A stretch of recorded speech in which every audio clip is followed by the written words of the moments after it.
Hi everyone, my name is Ferran Ludix. I'm a game developer. Welcome back to the channel. Today we are going to discuss Expedition 33 in a review. So a lot of time has passed. This review is coming late, but I wanted to do a very in-depth analysis, the changes that came with the DLC. I completed the game 3 times now, plus another run with a friend to show him the story and everything else. So I feel like I have quite of an understanding of the actual mechanics. I tried all the different difficulty modes. So let's begin with the basics. The story of Expedition 33 is just amazing. I'm one of the people that love it from the beginning to the end, and I loved the amount of bravery they had in doing what they did at the end of Act 1. It was just made in a great way. The cutscenes are made very well. I love the level of details in their motion capture. And what I mean with that is that contrarily to many of the classical video game cutscenes, you see a lot of actions that are not classical. The character behaves like real humans. In Expedition 33, you can see all the cutscene multiple times and realize some small detail about one character doing something. You can always find something interesting in there. You can always spot a new detail that was telling you something. Every cutscene is packed with so many information that you are usually losing track of some of the characters that are doing something. But every time I watch the cutscenes, I look at a different character and I see that they behave in a very nice way. Also, the character building is incredibly good for me.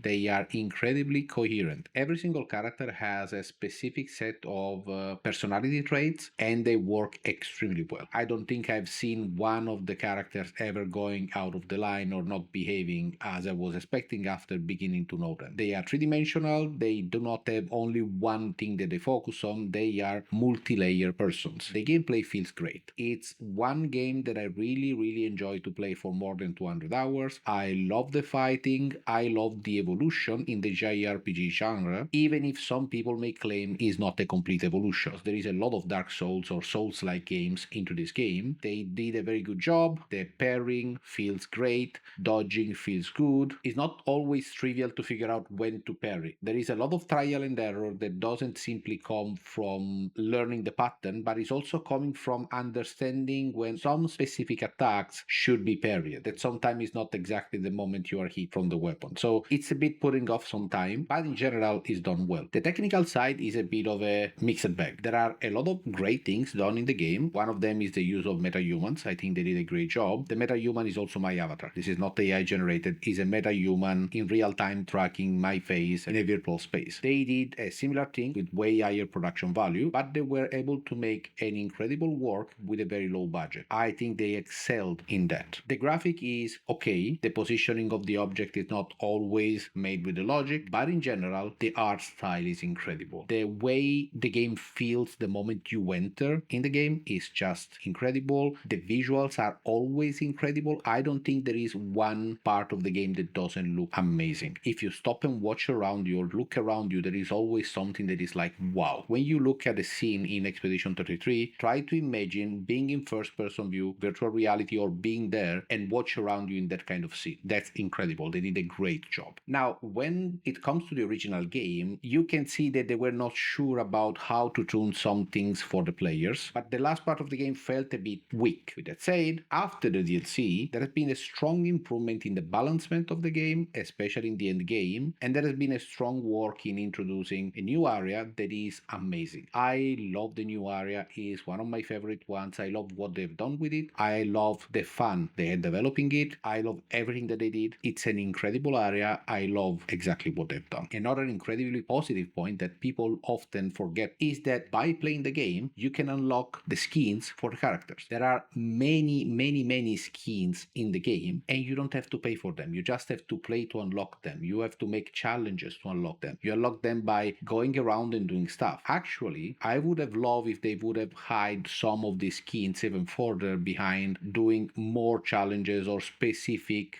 achievement. That would have been also interesting. But in general, great work. The level of satisfaction you gain by playing the game and having the ability to change the skin of the characters every time, it makes you attached to the game. For a game that launched at $40.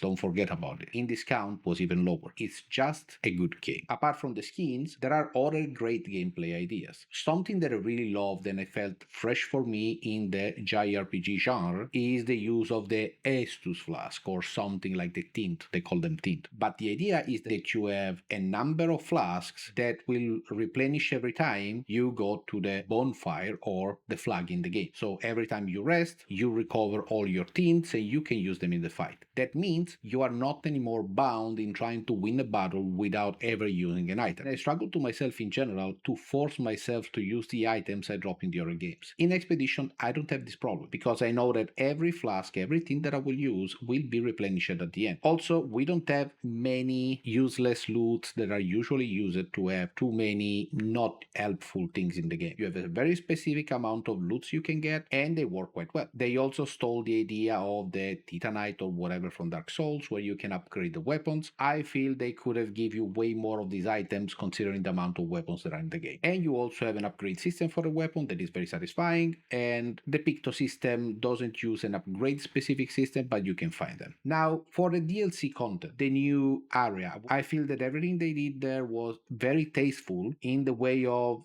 done well. I really enjoyed every moment in the area. I enjoyed the boss fight in there, and it was simply a good experience. I felt by playing that area that they were having fun themselves by doing that. Gestrals are, as usual, the Gestrals, and they are just fun to be around with because they are just as stupid as you may guess. So, great idea, great mini games. Thank you for all of this. Thank you to the guys of Sandfall for everything they've done with this game, and thank you for making a game that felt like jumping back into when the games were fun. Now, let's begin to talk about the weaknesses of the game. And some of them reside exactly where we find the strength. For example, a problem that the game has is the looting system. I feel that the looting system is extremely weak in the way loots are placed between enemies and everything else. So the way the looting system works is a fixed looting system where at every run you will play, you will always find the same item exactly in the same spot. This is not bad by design because there are a lot of advantages in doing that. For example, you can have people in the speedrun knowing what item to look for, where to look for, and everything else. On the other side, the problem is the placement. I found extremely unsatisfying that sometimes I find a loot, a new weapon level 9, and then I do 1 hour of gameplay in the map, and I find another item that is the same weapon upgraded by 1 level, so level 10. The same goes for the Pictos. And then you have Pictos and weapons that you basically never find upgrade for. And with Pictos, this is especially problematic because Pictos cannot be upgraded unless you find a better one. So these, with this basically random generated loot but fixed, create an issue. If you want to have a fixed looting system, you should refine it. Also, the loots on the ground have the same issue. So the one that you find in general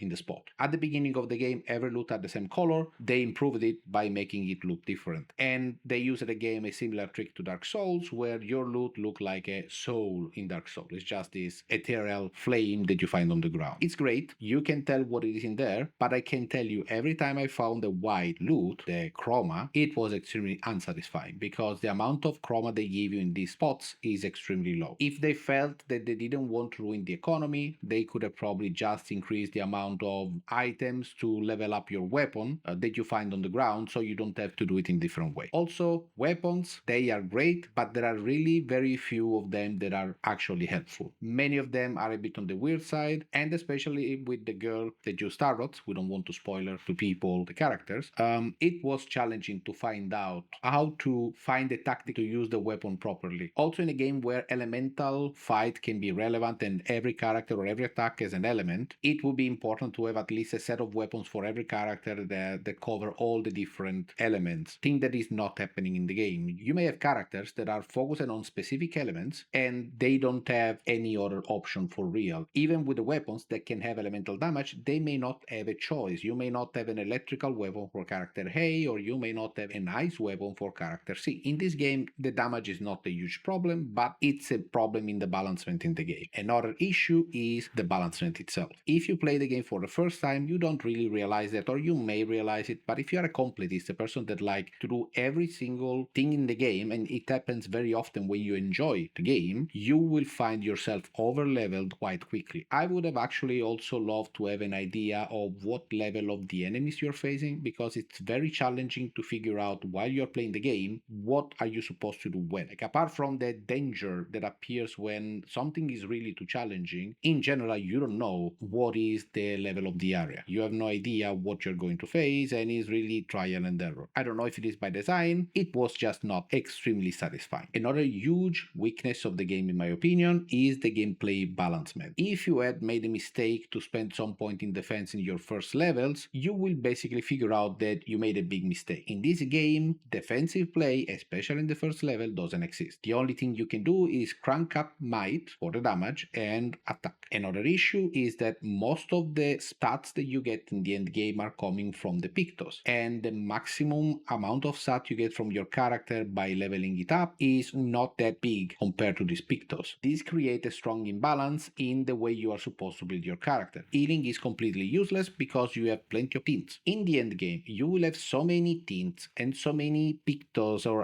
Lumina abilities that can heal you that you will not need to have a healer in the party. You will not think about having it because you already try to dodge every single attack. And so because the game forces you implicitly in building for damage at whatever difficulty you choose apart from story mode, you will basically be one hit by the enemy. And with the tints, you will mostly use only the revive tint because the revive tint already provide you at the end game 100% of life after reviving your character. You have 10 of them and then you have 7 healing potions. So basically the reviving tint is super overpowered and is just a better option than the healing tint because you revive and heal and they are more than your healing tints. I really don't get what they were doing with it, but I feel like you have way too many reviving tints and they are healing way too much. They should have probably revive you at the best at 50%. And if you want to make something for the story mode, you could change the amount of percentage of healing as function of your difficulty level, for example. Another weird choice they made at the release of the game that they fixed later was the story mode. They thought that to make a story mode, you could simply decrease the amount of damage you take by 10%. So you would save 1 hit over 9 and then the game is easier. For a game that 1 or 2 hits you with almost everything, I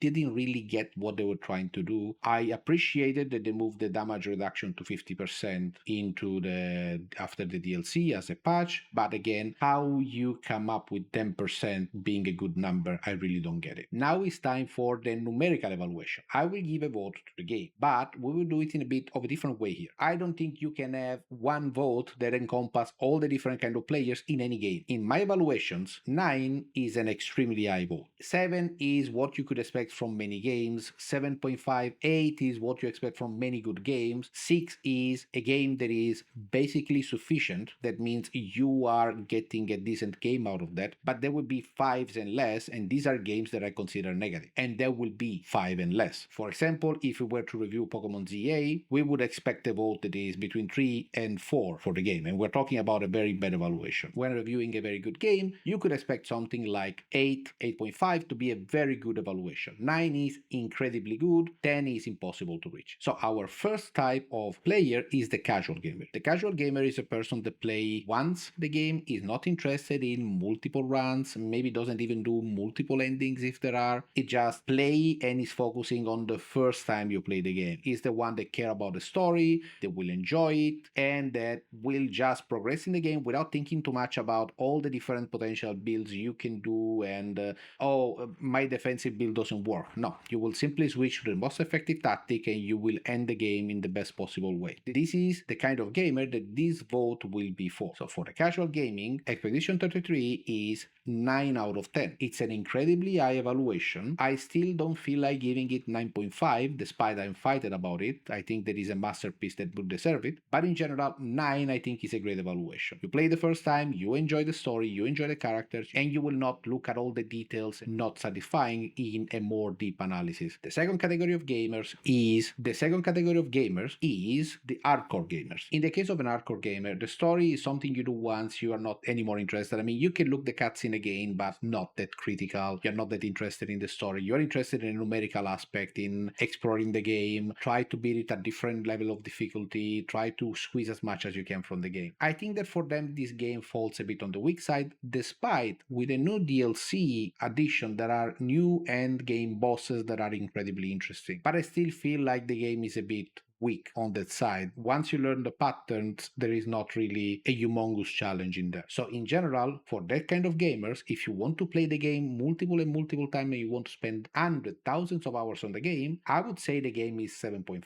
It's still a good game, but it's quite weak and it can get boring quite easily. And to end, the last category is fun, or in general, fan of the games, fan of the genre, or fan of the series. In this category, I'm trying to figure out what are the appealing elements of the specific game. For example, if it is a Pokemon game, playing with the Pokemon could be one of them. Or what is the genre? What could drive a fan of something into this game? And because Expedition 33 doesn't have a previous game, we focus on the fan of the JRPG genre in general. I feel that is a very fresh game with new mechanics and very interesting things, and in that case, many people can enjoy it. On the same side, not everyone is a fan of dodging and parrying and active turns into JRPG. They feel like it's ruining the experience, and for them, this game may not be ideal. The story is still great, the way the game feels is great. I would say that this is 9 out of 10. It's still great for every fan of JRPG. I think everyone should absolutely play it. I think it's an incredibly high quality game. For me personally, is defining a new level, a new standard for a genre. Is one of my favorite games ever, if not the favorite one, at least for the first play. Maybe try if you like the gameplay style before you buy it, find a solution, test it with a friend, but I feel like if you do not hate the gameplay, you will love the game. So with that said, I hope you enjoyed this review. Let me know what you think about this style. Are the different kind of gamers and reason clear? Let me know, give me feedback about it. I'm planning to do multiple reviews in a similar style in the future for multiple games. Maybe the next one will be Mugenics, and Monster Hunter Stories 3 is another candidate, but it may take a while. So just let me know your opinion. Like, subscribe, and see you in the next video. Bye.